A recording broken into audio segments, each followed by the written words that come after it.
এখানে কিছুই নেই। আর আপনার লাগে আমাকে কোনো কামও নাই, যে নেছেন হয়ে যান।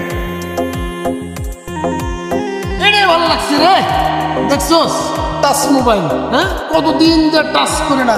এই খরচ তো গার্মেন্টসের চাকরি, হ্যাঁ এত ফুটানে আয় করতে গিয়ে পাউডার মারে ঘোরো না, আবার লিপস্টিক না, এই নতুন জামা আয় করতে গে তোর। এই ভাই কাম করে গার্মেন্টস আর ড্রেস পরছে দেখেন নায়িকা গুলো তো, আমি ডানা কাটা পরি, আমি ডানা কাটা পরি যেন নায়িকা।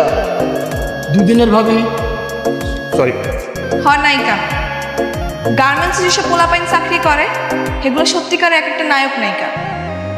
ভাত ছাড়া যেমন মানুষ চলতে পারে না, তেমনি সুন্দর কাপড় ছাড়াও মানুষ ইজ্জত পায় না। আর এসব ইজ্জতের লেগে আমরা তো লড়াই করতে হয়। আমগো তৈরি করা পোশাক চলে যায় দেশ থেকে বিদেশে, আর সেই কাপড়ের বিনিময়ে দেশ ডলার কামায়। গার্মেন্টসে চাকরি করা পোলাপাইন সত্যিকারের নায়ক নায়িকা।